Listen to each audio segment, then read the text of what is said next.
10 years ago, I worked on a biodiversity conservation project in Western Mongolia, and I entertained myself at times watching the white-bellied dippers that spent the cold winters on little streams that rise from hot springs just outside Hoft city.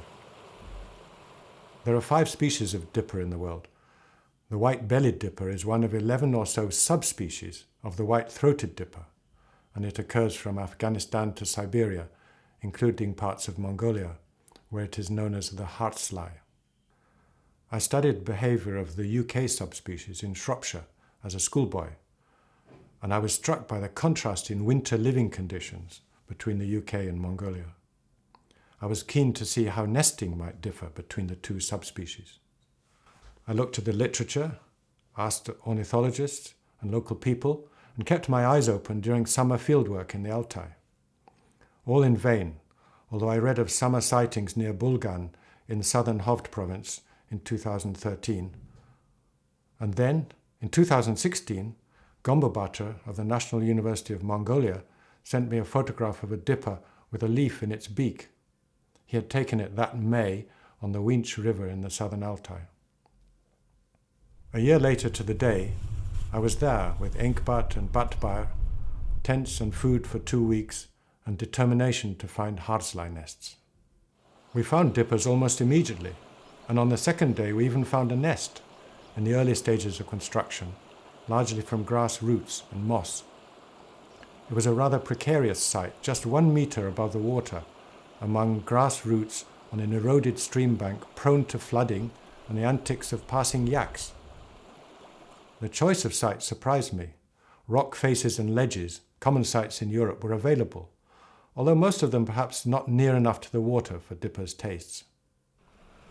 The second nest site I found was even more surprising, much lower down near the water and apparently at risk of flooding during day-to-day fluctuations in water level caused by snow melt. Some of the local people we talked to were familiar with dippers, but they did not know where they nested. Others seemed to confuse the dipper with the common sandpiper, which was also frequent in the area. Maksajav, here on the horse, told us that dippers wintered locally on streams and springs that did not freeze over. We observed 2 pairs at their nests, and as far as we could tell, only 1 individual of each pair collected nesting material or built.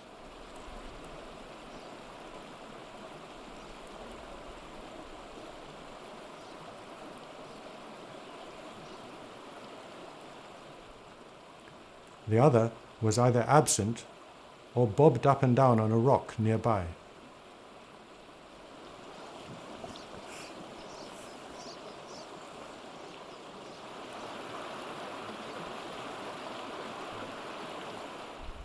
Note the blinking of the white feathered eyelids on each bobbing movement. Partners frequently interacted. The non-builder sometimes flew up and down in front of the nest. At times, whether alone or with their partner, dippers flicked their wings and curtsied. And they sang on occasion, usually when alone.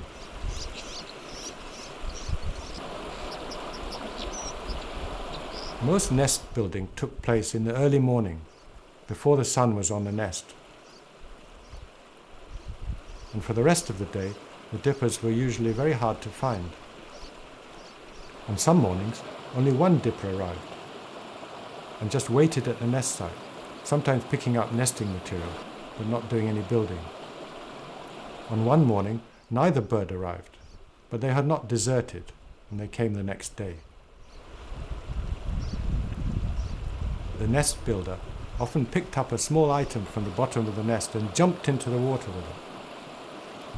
This time, he or she seemed to abort jumping, but took another item and jumped in a few seconds later.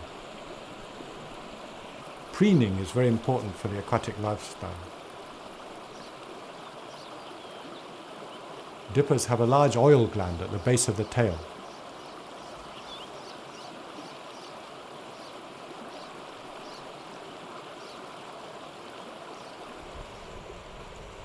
Look at the way they move easily in and out of the water.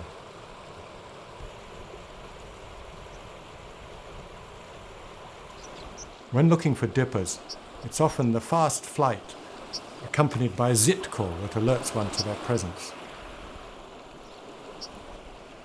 After a week in Winch, we looked for more breeding sites to the north and the east. We found none, although local people in Munkharchen gave convincing reports of dipper sightings.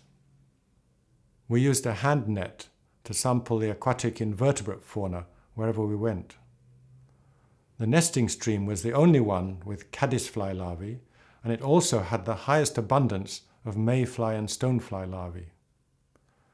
Dippers are excellent indicators of water quality and so of chemical and sediment pollution. I find dippers and their natural surroundings particularly attractive aesthetically. And I'm not the only one. Our team became real dipper fans during the 3 weeks we were in the field.